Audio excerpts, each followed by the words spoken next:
literally means. Baldev एक मेहनती मजदूर था। उसके परिवार में उसकी पत्नी आंचल, बेटा निखिल और बेटी निकिता थे।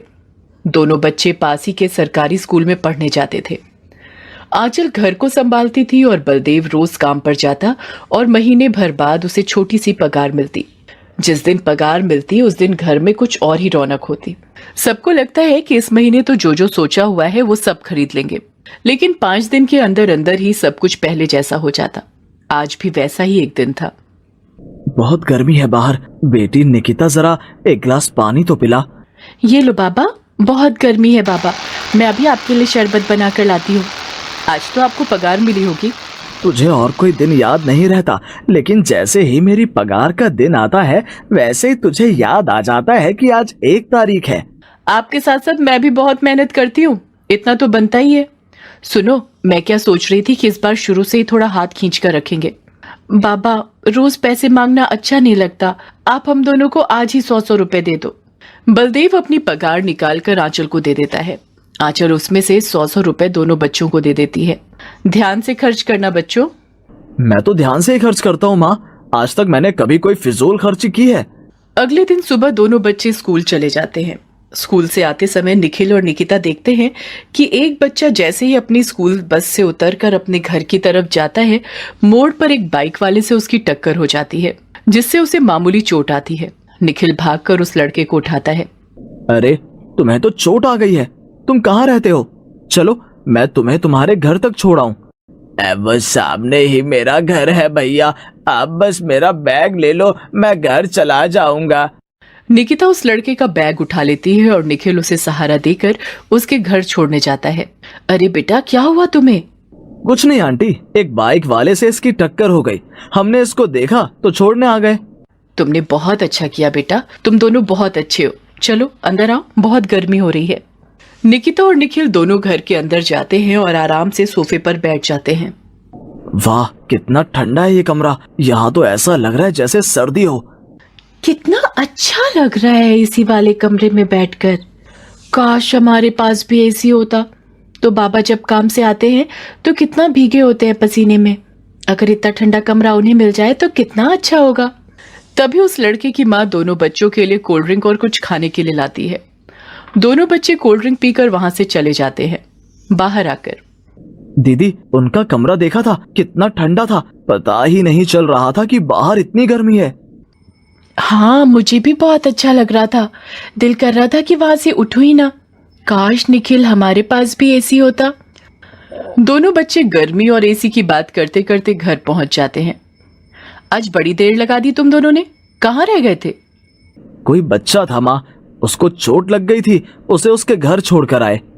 ओहो, ज्यादा चोट तो नहीं आई थी? नहीं माँ, मामूली सी चोट थी। पता है माँ, जब हम उनके घर में गए तो उसकी माँ ने हमें कोल्ड ड्रिंक और खाने को दिया, और उनका कमरा इतना ठंडा था माँ, उसमें एक बड़ा एसी लगा था। बहुत अच्छा लग रहा था, इतना ठंडा था। हाँ हाँ बेटा, जरूर रहा होगा। माँ, क्या हम एसी नहीं ले सकते? नहीं ले सकते, हमारी आमदनी इतनी नहीं है बेटा कि हम इसे खरीद लें, और जरूरी नहीं है कि हर किसी के पास एसी हो। पर माँ, हम एसी तो ले सकते हैं ना? कहा ना नहीं ले सकते। चलो जल्दी से दोनों हाथ मुंह धो लो, मैं खाना निकालती हूँ। आंचल बच्चों को खाना खिलाकर थोड़ी देर सुला देती है। निखिल को सपने में भी एसी दिखाई देता है। उसे सपना आता है कि वो एक कमरे में है और उसके माँ और बाबा दीदी सब एसी की हवा में सो रहे हैं और सब कुछ बहुत अच्छा लग रहा है। तभी उसकी आंख खुल जाती है और वो देखता है कि वो पसीने से तरबतर हो रहा है। काश कि ये सपना सच हो जाए। अगले दिन दोनों बच्चे जब स्कूल से आते हैं तो रास्ते में एक छोटा सा बाजार था। वहीं एक दुकान पर टीवी, एसी और फ्रिज बिक रहे थे। निखिल भागकर दुकान के अंदर जाता है। अंकल, वो वाला एसी कितने का मिल जाएगा? वो एसी 32,000 रुपए का है, तुम किसी बड़े को लेकर आओ। मैं तो बस रेट पता कर रहा था। बाहर आकर वो निकिता को बोलता है कि एसी 32,000 रुपए का है। हे भगवान, इतना महंगा! बाबा तो कभी भी नहीं ले पाएंगे। चल चल घर चल, वरना माँ फिर डांटेंगी। दोनों बच्चे घर आते हैं तो बलदेव घर पर ही होता है। बाबा, आप और इस टाइम यहाँ पर? आज आपके काम की छुट्टी है क्या? हाँ हाँ, आज छुट्टी हो गई है। हमारे मालिक के यहाँ पर कुछ हुआ था, इसलिए उन्होंने आज छुट्टी दे दी। तो मैंने सोचा क्यों ना आज अपने परिवार के साथ बैठा जाए। अच्छा किया। आप सब लोग बैठो, मैं आप सबके लिए शरबत बनाकर लाती हूँ।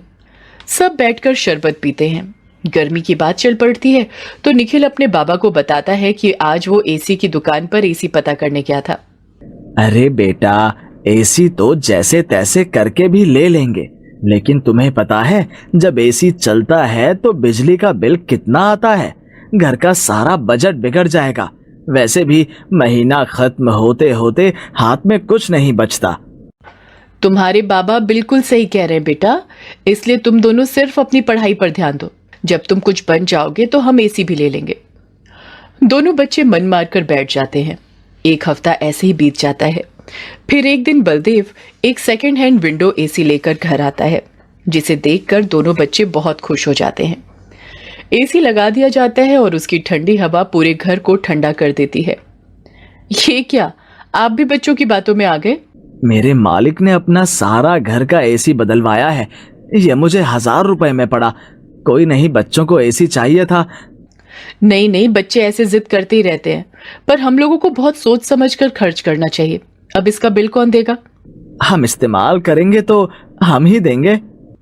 सेकंड हैंड ही सही, लेकिन एसी लगने के बाद निखिल और निकिता बहुत खुश थे। वो स्कूल से आते ही एसी चला लेते हैं।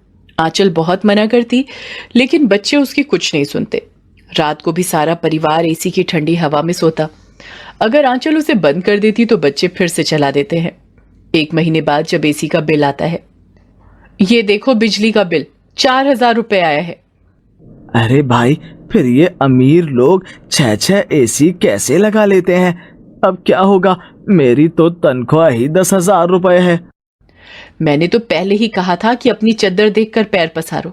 अब देखो, इस महीने का तो पूरा बजट ही बिगड़ गया। अगर बिल नहीं दिया तो लाइट कट जाएगी। दोनों बच्चों को इस बारे में कुछ नहीं बताया जाता।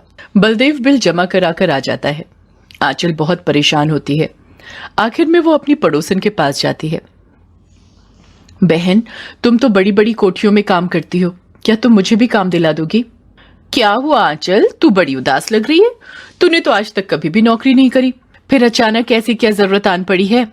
क्या बताऊं, बच्चे बड़े हो रहे हैं तो उनकी जरूरतें भी बढ़ रही हैं। अब अकेले एक की तनख्वाह से घर नहीं चलता। सोचा बच्चे बड़े हो गए तो कुछ काम मैं ही कर लूं। तुम देखो ना, कहीं मेरे लिए काम हो तो बताना। पड़ोसन आंचल को काम बता देती है। आंचल घर वालों को नहीं बताती और काम पर जाना शुरू कर देती है। 2-3 घरों में सुबह सुबह झाड़ू पोछा और बर्तन कराती, फिर जल्दी जल्दी अपने घर का काम खत्म करती। बच्चे स्कूल से आकर एसी चलाते तो, बेटा तुम्हारा दुख देखकर तुम्हारे बाबा बेशक एसी ले आए हों, लेकिन तुम्हें यह बहुत सोच समझ कर चलाना चाहिए। इसका बहुत बिल आता है। सच में माँ, एसी लगने के बाद कितना अच्छा लगता है। मैंने तो अपनी सब दोस्तों को बता दिया कि हमारे घर एसी है। आंचल का समझाना बेकार जाता है। अब आंचल रोजाना बच्चों और बलदेव के जाने के बाद लोगों के घरों में बर्तन मांजने और झाड़ू लगाने का काम करने जाने लगी। एक दिन सुबह, क्या हुआ आंचल तुम्हें? तुम बहुत थकी थकी लग रही हो आजकल। बलदेव आंचल का हाथ छूकर देखता है तो उसे बहुत तेज बुखार होता है। नहीं नहीं, उसकी जरूरत नहीं है। मैंने सुबह बुखार की गोली ले ली है, अब मुझे आराम आ जाएगा। आप जल्दी से काम पर जाओ। अरे, तुम मुझे इस तरह घर से क्यों भेज रही हो? क्या मैं तुम्हारे लिए आज घर पर नहीं रुक सकता? नहीं नहीं, तुम्हें घर पर रुकने की जरूरत नहीं है। अपने काम पर जाओ। अगर काम पर नहीं जाओगे तो आज की तनख्वाह कट जाएगी। बलदेव को भेजने के बाद आंचल जल्दी जल्दी तैयार होकर काम पर चली जाती है, पर उसे इतना तेज बुखार होता है कि वो काम करते करते बेहोश हो जाती है। तभी आंचल द्वारा दिए गए फोन नंबर पर उसकी मालकिन कॉल करती है। हेलो, क्या बलदेव से बात हो जाएगी? हाँ हाँ, जरा रुकिए, मैं अभी उसे बुलाता हूँ। हेलो, हाँ जी, कौन बोल रहा है? आप जल्दी से मेरे बताए हुए पते पर आ जाइए। आपकी पत्नी को बहुत तेज बुखार था, फिर भी वो काम पर आ गई। अभी वो बेहोश है। मैंने डॉक्टर को दिखा दिया, लेकिन आप आकर उसे ले जाओ। मेरी पत्नी? आपको कोई गलत फहमी हुई है। मेरी पत्नी काम नहीं करती। आपकी पत्नी का नाम आंचल ही है ना? उन्होंने जब यहाँ पर नौकरी ज्वाइन की थी तो ये फोन नंबर लिखवाया था। हाँ हाँ, उसका नाम आंचल ही है। आप मुझे एड्रेस बता दो, मैं अभी आकर उसे ले जाता हूँ। बलदेव भाग कर जाता है और आंचल को घर ले आता है। घर आकर वो देखता है कि दोनों बच्चे एसी चलाकर आराम से सो रहे थे। तुम्हारी माँ को बहुत तेज बुखार है, अभी इस एसी को बंद करो। अरे माँ, आप कहाँ चली गई थी? आज जब हम स्कूल से आए तो आप घर पर ही नहीं थी। पड़ोस वाली आंटी ने चाबी दी। आंचल के होश में आने के बाद बलदेव उससे सब कुछ पूछता है और आंचल बताती है। एसी लगाने के बाद घर का बजट बुरी तरह बिगड़ गया। इस तरह तो हमें अपनी बहुत सारी जरूरतों को बंद करना पड़ेगा। यही सोचकर मैंने काम पकड़ लिया कि आगे बच्चों की पढ़ाई के लिए बहुत पैसा चाहिए। सारी बात समझने के बाद दोनों बच्चे अपनी माँ के पास आते हैं। माँ, हमें माफ कर दो, हमें अपनी गलती समझ आ गई है। हमने सोचा एसी लग जाएगा तो सब अच्छा हो जाएगा, पर हमने ये तो देखा ही नहीं कि इसके आने से और कितने सारे खर्चे बढ़ जाएंगे। नहीं नहीं माँ, हमें एसी नहीं चाहिए, जिससे कि हमारी माँ बीमार हालत में भी दूसरों के घरों में उनके झूठे बर्तन मांजने जाए। हमें माफ कर दो माँ। तुम अन्नपूर्णा हो आंचल, बगैर किसी को बताए तुम मेरी मदद कर रही थी। बच्चे अपने बाबा को बोलते हैं कि बाबा एसी बेच दो, हम जैसे पहले थे वैसे ही अच्छे हैं। जब हम पढ़ लिख कर कुछ बन जाएंगे तो हम इसे खरीद लेंगे, पर अपनी माँ को इस तरह तकलीफ में नहीं देख सकते। बलदेव एसी बेच देता है। बच्चे भी अब समझदारी से काम लेते हैं। थोड़े दिनों में आंचल ठीक हो जाती है और बलदेव उसे काम पर जाने से मना कर देता है।